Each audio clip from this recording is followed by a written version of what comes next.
Shalom Pak Bambang, saya mau izin bertanya. Benarkah Markus dan Lukas bukan saksi mata? Mohon dijelaskan. Siapa yang mundur di antara murid Yesus? Dikisahkan dalam Yohanes pasal 6 ayat 66-67. Ayat 66, maka banyak murid-muridnya yang mengundurkan diri. 12 rasul masih utuh kok. Berarti murid Yesus itu bukannya 12, ada 70. Yang 12 murid itu ditanya, apakah kalian juga mau pergi juga? Berarti Yudas belum berkhianat, 12 masih utuh. Nah yang mundur itu mana? Yang 70.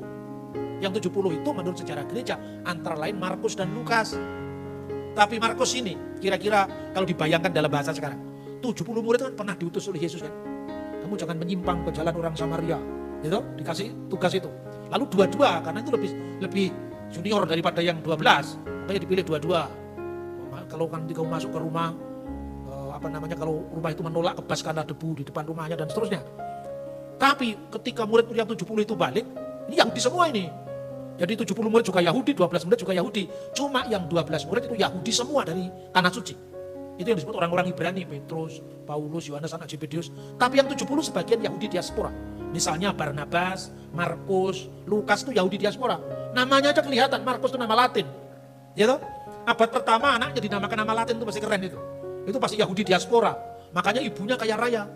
Markus itu ibunya yang memiliki senakal itu. Rumah yang sekarang itu tetap jadi tempat pencurahan Roh Kudus. Sampai hari ini masih ada. Sekalipun ya dibangun, dihancurkan. Tapi rumah itu rumahnya Maria, ibu Yohanes yang disebut Markus. Orang Yahudi punya rumah besar di kota suci Yerusalem di tengah kota. Kalau bukan orang kaya gak mungkin itu. Tapi bukan orang Yahudi lokal, Yahudi diaspora. Barnabas menyerahkan seluruh harta miliknya yang dijual dan diberikan pada para rasul. Itu menunjukkan bahwa dia bukan orang biasa. Nah itu 70 rasul. Waktu mereka habis diutus, lalu mereka bersaksi. Setan-setan pun tunduk karena namamu. Setan aja takut sama Yesus. Ya toh? Markus kan mengalami itu. Kalau Markus 70 rasul kan mengalami itu. Ini setan pun takut sama Yesus, apalagi tentara Romawi. Makanya dia tidak percaya apa bisa tentara Romawi itu menangkap Yesus. Dia menyelinap masuk ketika Yesus ditangkap. Yaitu siapa? Seorang pemuda yang lari telanjang meninggalkan jubahnya. Itu Markus.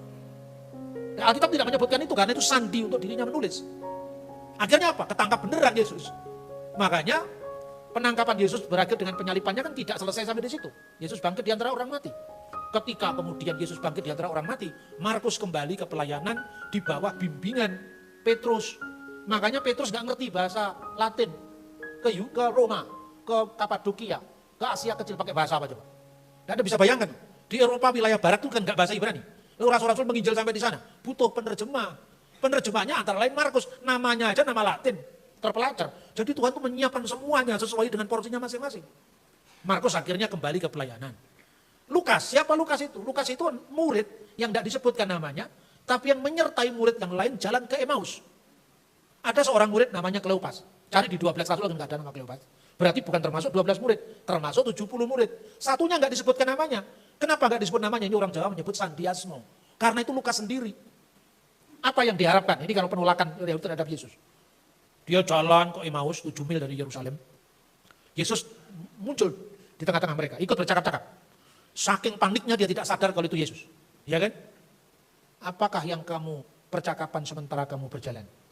Apakah engkau orang asing satu-satunya di negeri ini? Sampai kamu tidak tahu berita yang sedang viral. Kira-kira seperti itu. Dulu kami mengharapkan Yesus ini jadi penyelamat kami. Tapi nyatanya dia disalibkan, dia mati. Tapi galau mereka itu. 3 hari setelah semuanya peristiwa itu. Perempuan-perempuan di antara kami mengabarkan bahwa dia telah bangkit lagi. Di mana perempuan-perempuan di antara kami itu ngumpul? Di rumahnya Markus sendiri. Nah sekarang bagaimana teolog modern mengatakan Markus bukan saksi mata? Rumahnya aja dibuat perjamuan terakhir Tuhan Yesus. Ini karena apa? Alkitab dilepaskan dari konteks sejarah. Akhirnya kita bingung sendiri. Padahal kalau kita membaca secara historis jelas sekali catatan-catatannya saat itu. Kamu akan pergi ke kota, nanti kamu akan ketemu seorang yang membawa kendi berisi air, lalu kamu sampaikan kepada orang itu. Guru akan merayakan Paskah di rumahmu. Lalu dia akan menyiapkan ruangan atas. Disitulah perjamuan Paskah Yesus diadakan. Ruangan atas itu ruangan yang digunakan pencurahan Roh Kudus. Nampung 120 orang, besar dong rumahnya. Coba kalau bukan orang Yahudi diaspora, dari mana dia punya rumah yang lotengnya, ruang keluarganya 120 orang nampung. Nah kemudian mereka belum sadar kalau itu Yesus. Sampai tiba di Emmaus mereka masuk rumah. Yesus mau meninggalkan mereka, tapi karena sudah hari mulai petang, tinggallah di sini. Hari sudah larut malam. Muncul lagu itu. Tinggal sertaku, kawan yang kudus, telah hampir malam, jangan jalan terus. Lagu itu diciptakan karena mengenang peristiwa itu. Sampai kemudian mereka tidak sadar kalau Yesus itu dihampirkan ke rumahnya itu. Waktu memecah-mecahkan roti baru mereka teringat. Ini Yesus. Karena apa? Peringatan akan daku itu. Oke Pak Bambang, penjelasan Anda sangat mencerahkan dan menguatkan iman kami. Terima kasih, Tuhan Yesus memberkati.